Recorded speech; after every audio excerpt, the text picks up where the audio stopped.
What's happening, chess fans? Welcome to Net Chess and Chill. Today is episode number 89 of my Rapid Rating Climb series, and we are on a journey to 1000 ELO.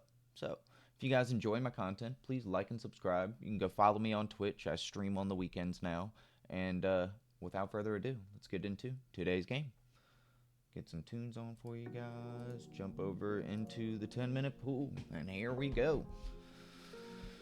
Here we go. We are rated 829. Hopefully we can get a good win today.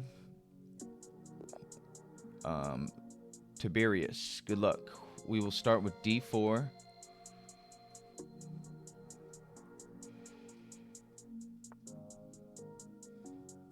Okay, b6, that's a weird move.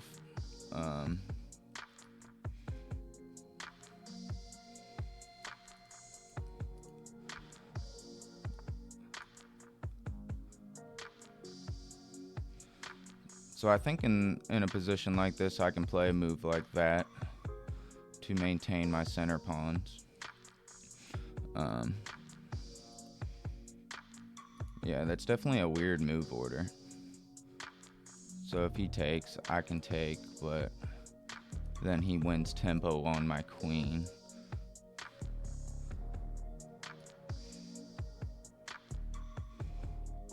I think I could develop my knight.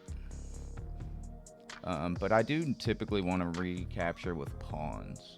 So maybe putting my knight in front of my c-pawn was not a good idea in this scenario.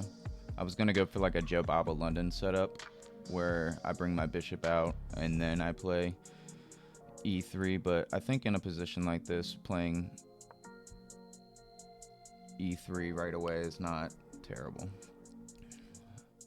And we can just develop kind of like normal.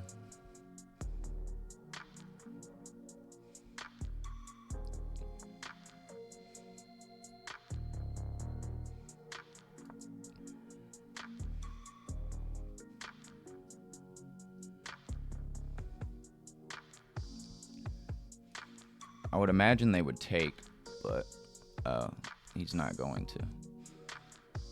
Very interesting.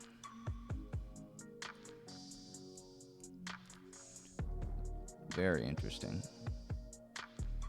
I don't think that this is a terrible move. Pinning the knight to the king. In this structure, he doesn't have these pawns, which is super awkward.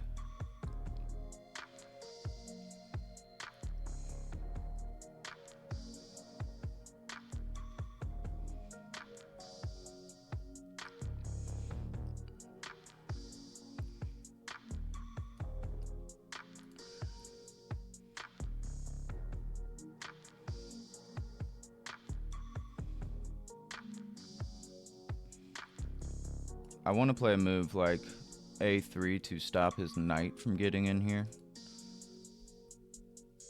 I don't necessarily think that it's a huge issue, actually, now that I look at it, but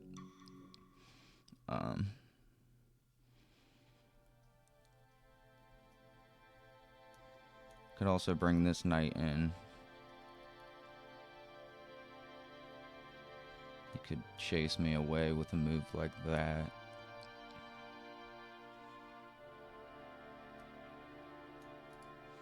Yeah, I don't know what I want to do about that. Perhaps we can just develop relatively normally. I don't know how annoying this actually is.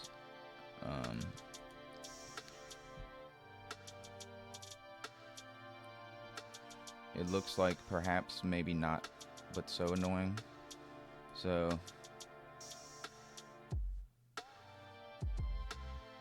maybe I do just castle. My opponent is kind of a long way from castling. None of these pieces have moved.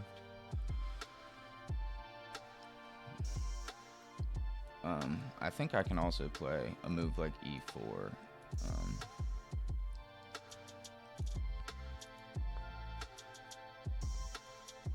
I don't know if I really want to take the knight now.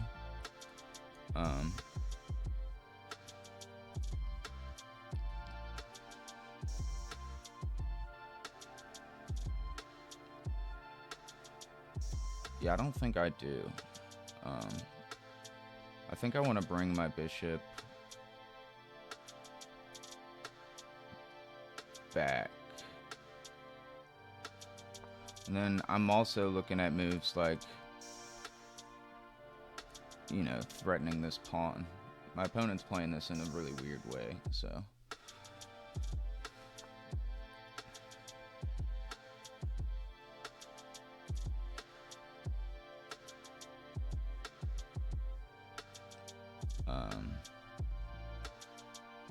Okay.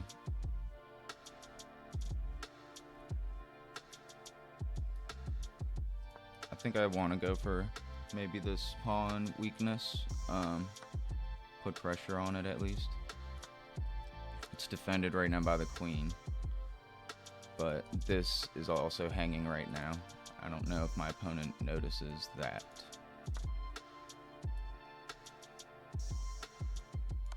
He didn't notice that. So,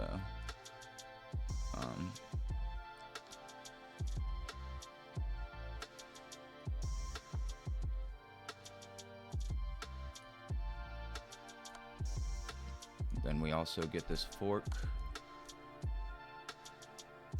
which ends up being really nice.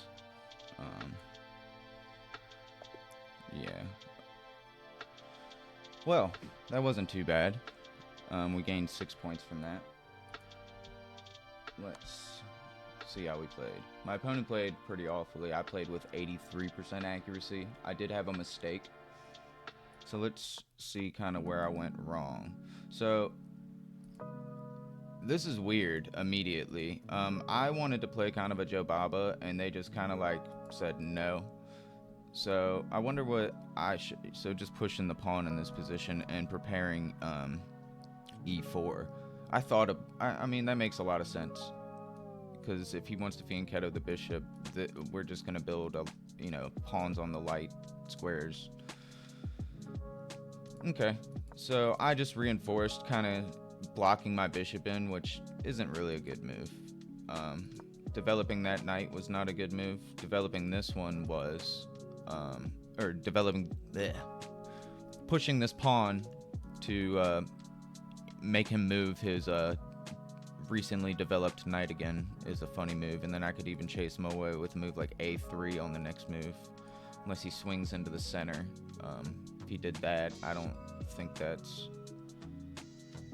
a great move. You could keep chasing him.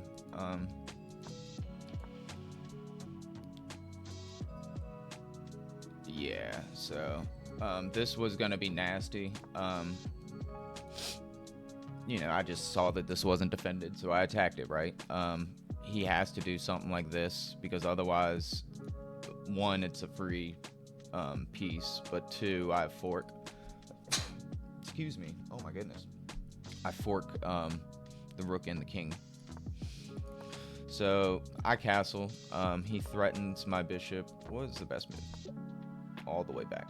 Okay. So I wasn't too worried about him pinning my knight. This was my mistake. So chasing out the bishop is a better move. I just was like, hey, this could be something. But I also wasn't worried about this, because him taking develops my queen, and I saw that there's nothing. We were just here just a few moves ago. The only thing defending his knight there is that bishop, right? Like, there was no piece defending that knight. He uses his bishop. I castle. He kicks my bishop. I decide not to take the knight, because I don't want his bishop on this open file, or on this file, is really my concern. So I just moved my bishop back, and he moves his bishop. So now, again, that knight is just undefended, so I'm okay if he takes this, and I get pressured this way. So we take, he blunders a piece immediately. I knew he didn't see it, because otherwise he wouldn't have played takes. He would have defended first. So he blocks with this queen, which is basically his only move. I basically could have given check right here, which is a better move, just winning the rook. He can't take my knight. because of check, right? And then after that, I could do this, but I did it in basically the same sort of fashion. I saw that I had this fork, so um, yeah, and he didn't want to play anymore, so gaining some rating points. Rated 835 now, so well on our way to 900 and hopefully 1,000. So, thank you guys for watching. I hope you enjoyed, and I'll catch you tomorrow.